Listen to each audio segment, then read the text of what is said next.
The International Association for Near-Death Studies presents NDE Radio, a weekly exploration of near-death experiences and similar encounters with the other side. Now, here's your host, Lee Witting. Welcome to NDE Radio once again. I'm your host, Lee Witting. Let me warn you in advance, you may find this a troubling program with some political references mixed in with some religious points of view. But I hope you'll bear with me while I discuss some prophetic understandings from the Bible's book of Revelation in light of today's critical political circumstances. The freedom to discuss unorthodox spiritual understandings can be so easily smothered when authoritarians attempt to control discussions about what is true. A conversation about today's theme was triggered when a listener contacted me to say she had recently heard that the numbers on a casino roulette wheel, when added together, add up to the number 666. And since Donald Trump had made casinos his livelihood, she wanted to know, did that mean Trump was the Antichrist? Well, I suggested to her that maybe roulette wheels were a poor source for biblical understanding, but I'd tackle the question sometime on this show. And then, last Monday night, I watched, along with most of the country, the televised images of Americans protesting across the street from the White House. They were calling for police reforms in light of the George Floyd murder and demanding justice for all the victims of white racism in this country. Meanwhile, a split screen showed the president in the Rose Garden announcing his plans to move U.S. Army troops into states where they weren't invited and to, in his words, dominate the streets where American protesters were exercising their First Amendment rights to assemble and voice their grievances. Suddenly, on the other side of the screen, police on horseback using chemical sprays, explosions, and physical violence were driving out both the peaceful protesters and church clergy from St. John's Episcopal Church, which stands across Lafayette Square from the White House. Apparently, Attorney General Bill Barr had ordered the area cleared, violently if necessary, so the president and his appointees could walk across the park and pose in front of the church where Trump held a Bible upside down for a photo op. Well, watching that scene on Monday, I must admit, was really disturbing. In the late 60s, I had marched in Washington and New York in favor of civil rights for blacks and against continuing the Vietnam War. I'd seen police dogs and clubs used on marchers, but never used just to clear a park for a presidential photo op. To beat and gas those seeking justice so he could stand in front of a church and then hold a Bible in the air and upside down at that, seemed remarkable to me. By this very act, Trump was symbolically aligning himself with sacred scripture, but there was no love in his face. Frankly, he looked like he'd fallen into some dark hole.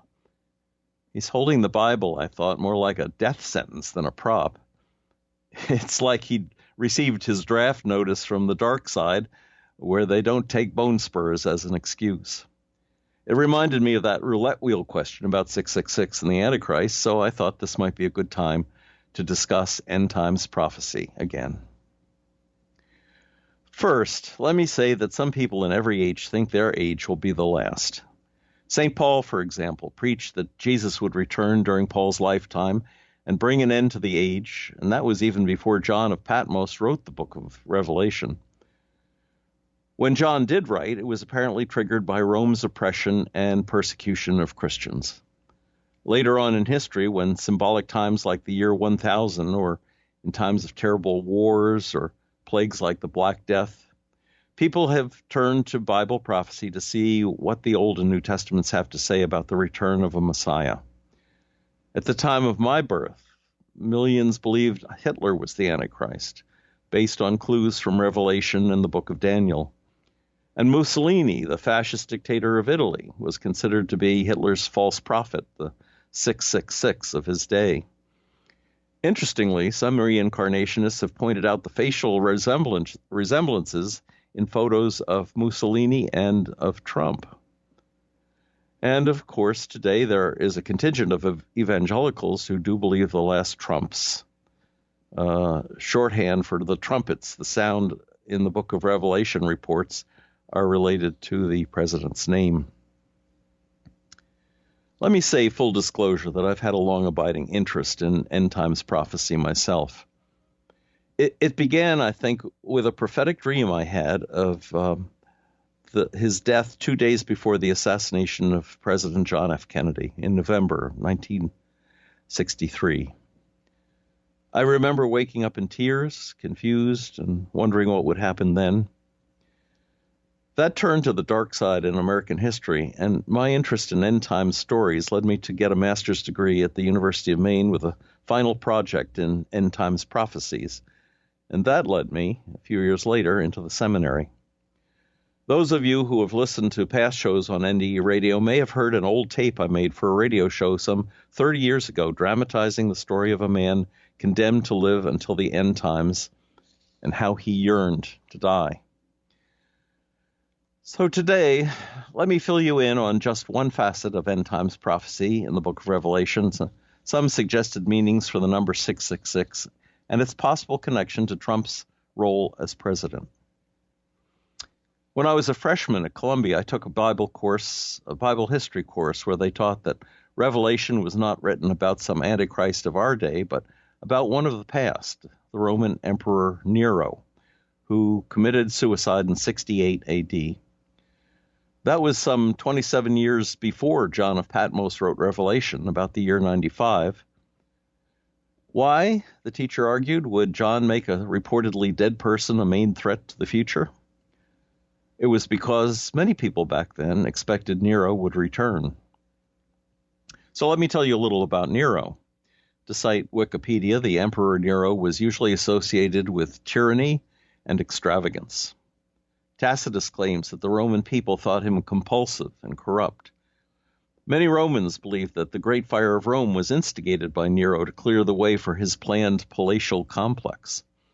And according to Tacitus, he was said to have seized Christians as scapegoats for the fire that he himself had set and had them burned alive, seemingly motivated not by public justice but by personal cruelty. Nero tortured and murdered Christians the way Hitler tortured and murdered Jews. Nevertheless, Nero was popular among some Roman commoners, especially in the eastern provinces of the empire, where a popular legend arose that Nero never died and would return. Even today, most traditional Christian historians say Revelation was written about Nero's first-century Rome, about future events.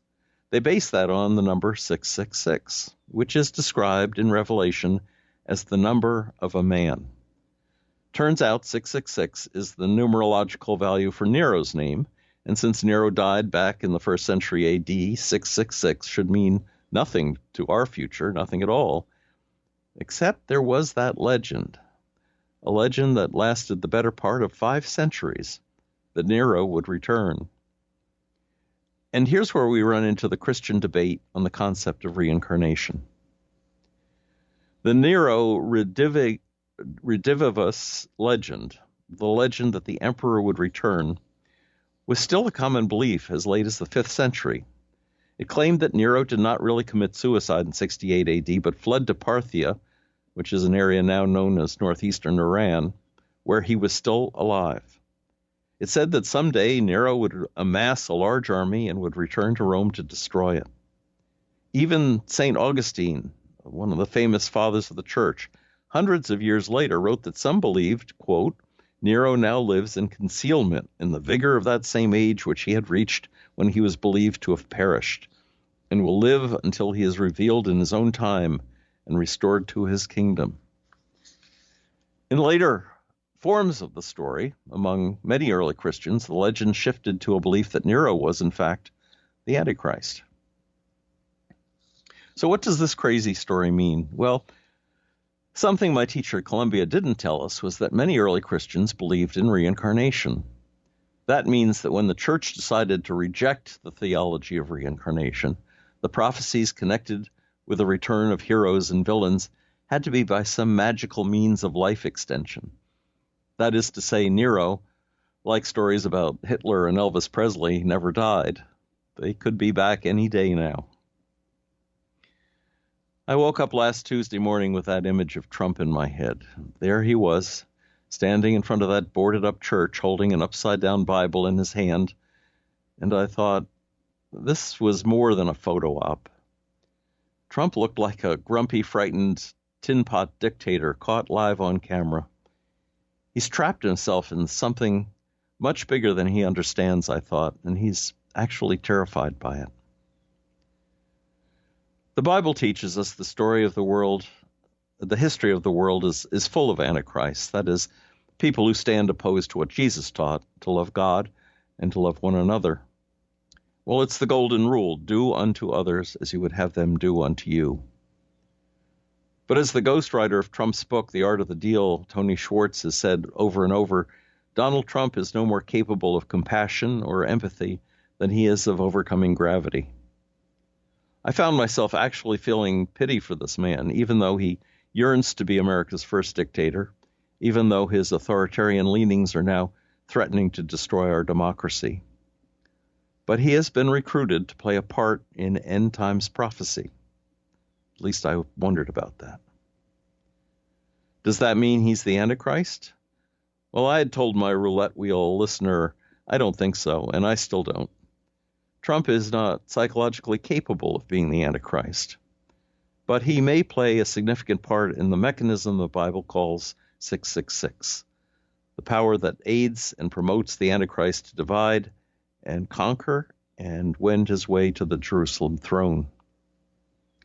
Well, let me explain before we go further that Revelation never said 666 was the Antichrist. Revelation calls him beast number 2, an aid to the Antichrist. 666 is the mechanism by which the Antichrist gains his power. So what is 666 anyway? Well, let me tell you some of the ways 666 seems to be manifesting itself today. First of all, in Hebrew, 666 is a designation for the Internet.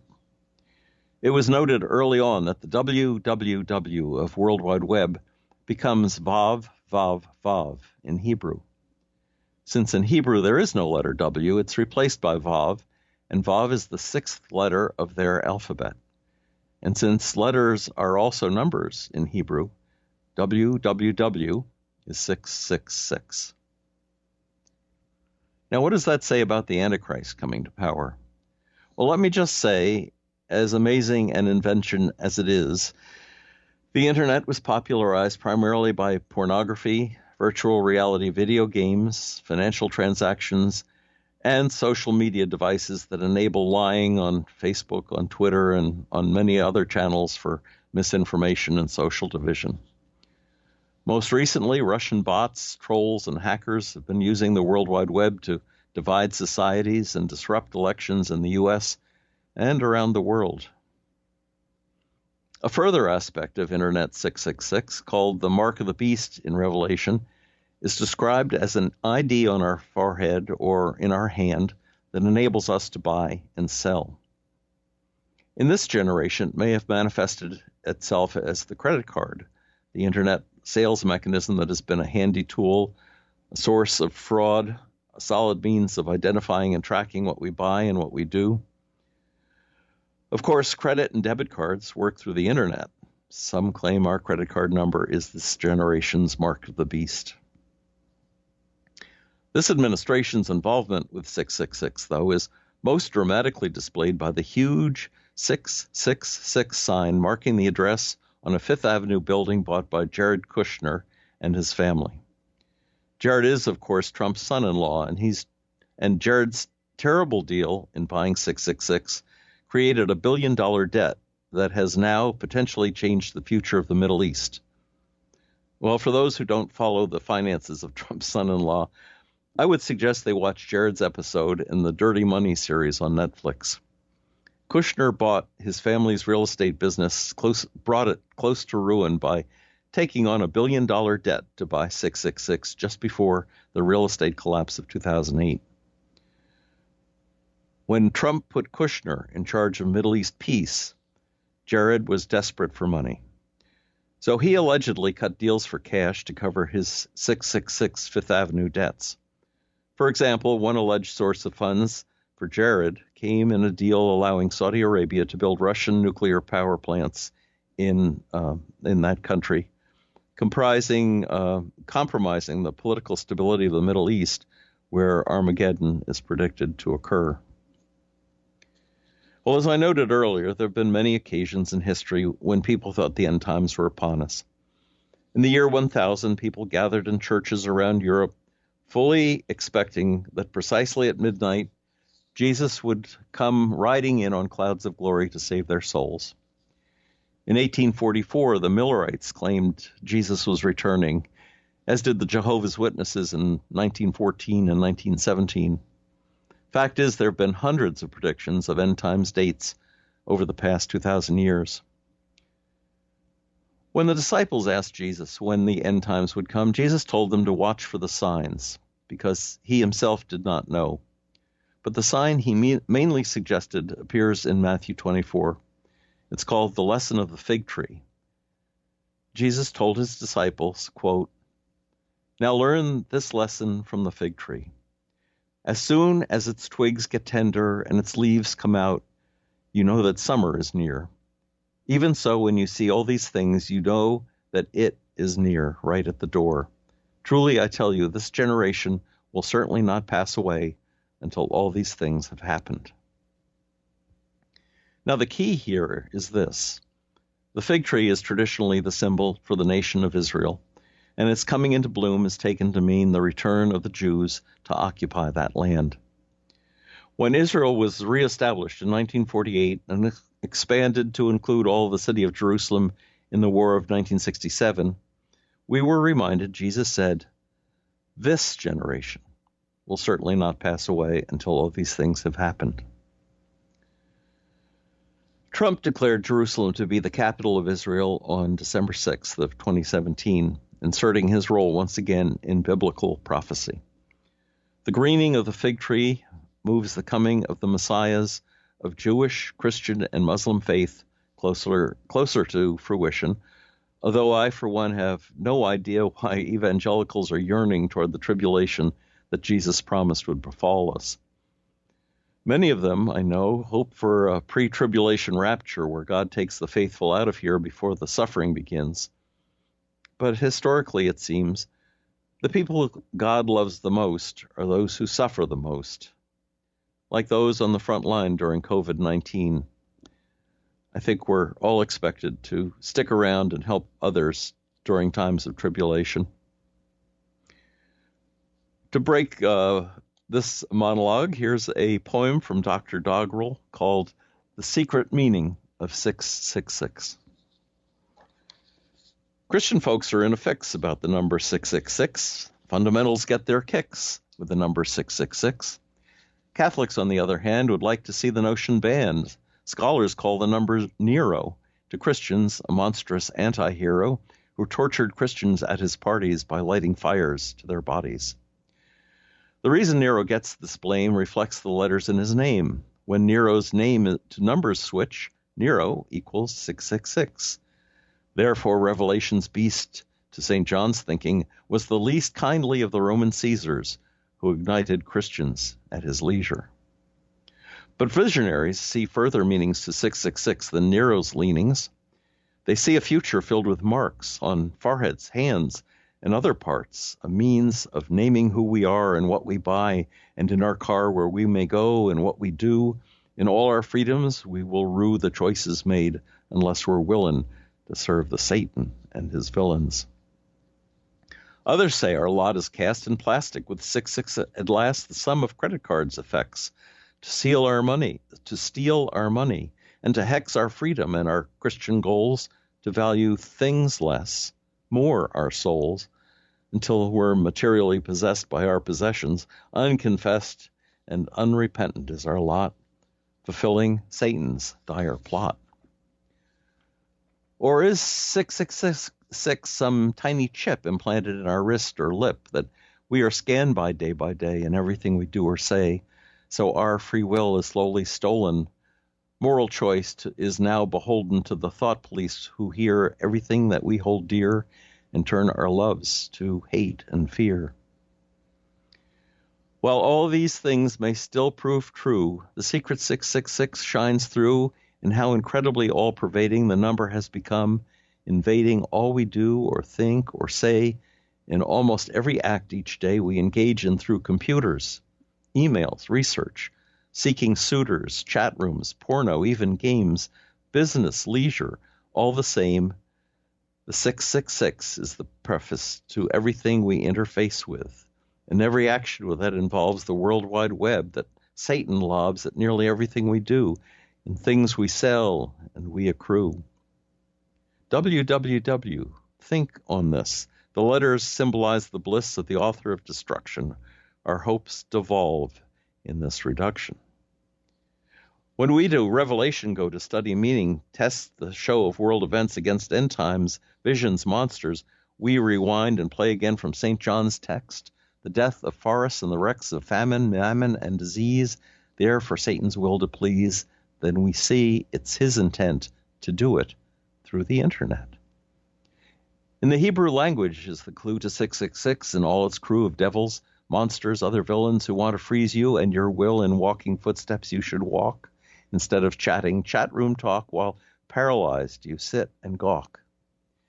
In Hebrew, the letter W does not exist, and in its place stands Vav, in the sixth letter space. And since Hebrew letters numbers are, each in its place, it's not too far a stretch to see that Vav, Vav, Vav is 666, and has evolved to represent the World Wide Web, and many things we've come to dread.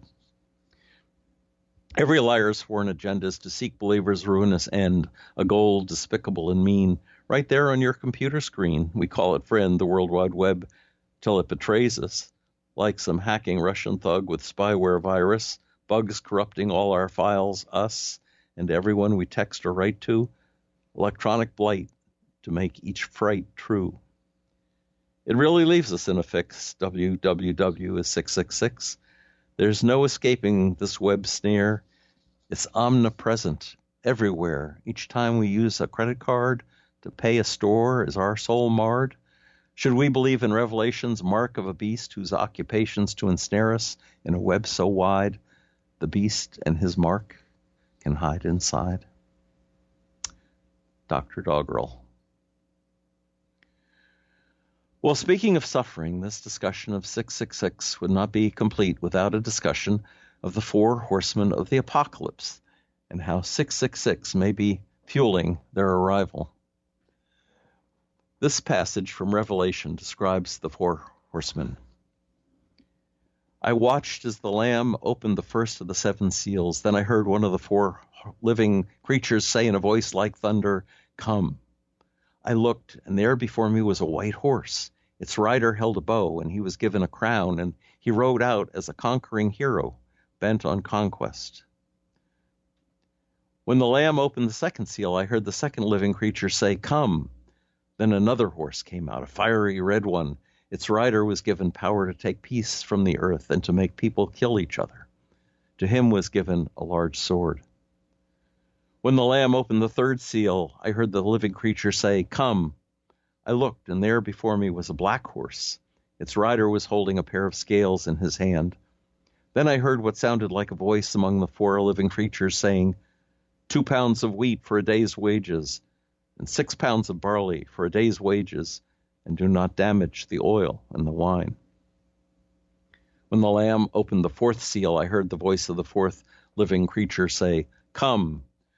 I looked, and there before me was a pale horse.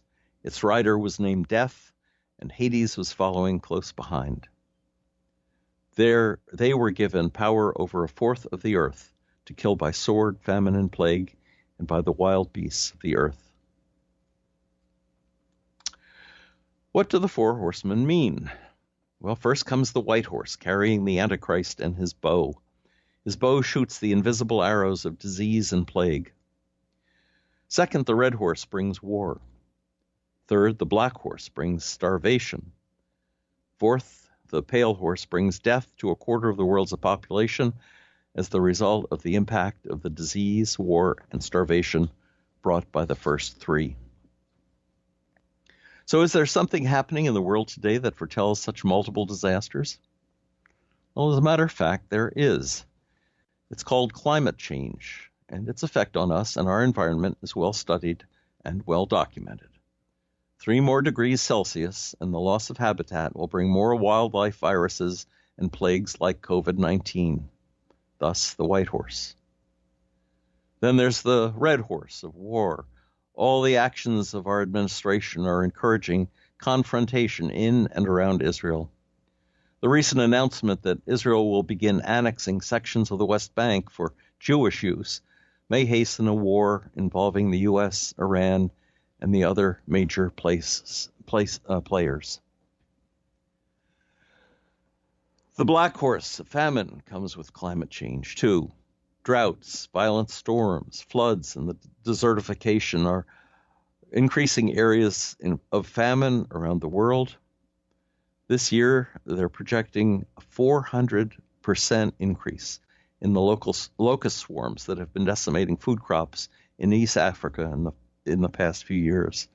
And that 400% increase in locust swarms is due to unusual rainstorms that have come at just the right time for the locusts to reproduce and swarm. Are government hotspots of 666 practices feeding these horsemen today? Well, in this country, most of the major environmental regulations designed to reduce global warming have been trashed by Trump executive fiat. Solar panels and windmills, sources of clean power, have been rejected in favor of reduced fuel standards for vehicles, government subsidies continuing for coal, oil drilling, and methane. They've even opened wildlife preserves to more fracking. And fracking, of course, is creating more earthquakes, something else in the biblical prophecy. As fracking removes oil from places like Oklahoma, places where there'd never been earthquakes before, suddenly they're having hundreds of small earthquakes per year. Well, the results of this pollution from fossil fuels means more warming, with more plagues released, more pollution-related heart disease and cancer, and, of course, Trump's lame reaction to the arrival of COVID-19 demonstrates how the White House is spurring on the white horse today. Well, just as the environmental disasters of 666 are bringing on the black horse of long-range famine, we are generating, through global warming, the melting of ice caps, the dying of oceans, and the burning of the rainforests.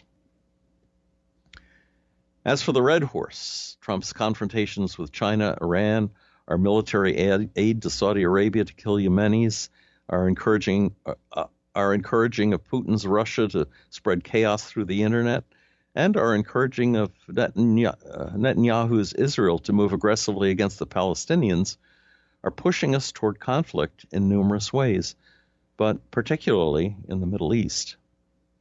The pale horse of death is sure to follow.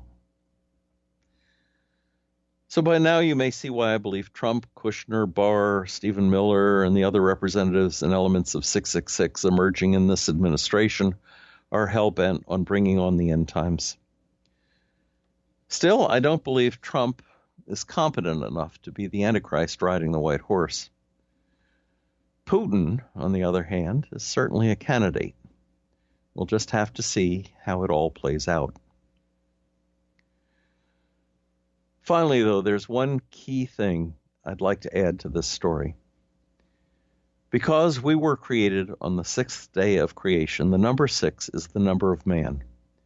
Now, in numerology, to repeat the same number 3 times is to emphasize it. Therefore, 666 is like saying mankind with 2 exclamation points. And that is to say that it's not really the Antichrist that's bringing on the end times. There have always been antichrists, always been wars, plagues, and devices for controlling the buying and the selling of goods. But I believe the reason Jesus couldn't give his disciple an end times date is because it was and is up to us. We are the alarm clock running this show. In the beginning, we were told to be the protectors of the environment, to be the healers of disease, to be the peacemakers. Doing that much for the world could continue to keep things together. But lately we've been losing it, and that means all will be lost unless we decide to straighten up and fly right. And one wonderful example of that has been the marches and demonstrations going on here and around the world right now, the reforms we're pleading and praying for. These marches are a sign for a spirit of love being poured out, especially on our youth. The decision to heal ourselves has never been more critical, and these marches and protests are a hopeful sign we can turn away from violence and from racism if we stay true to the Holy Spirit of empathy and compassion. God does not look forward to an end times for this beautiful creation, and neither should we. The decision is in our hands. Well, thanks for your interest. Once again, we are out of time for today. Please do what you must to stay well, and until next Monday, 11 a.m. Eastern, this is Lee Witting saying thanks for listening.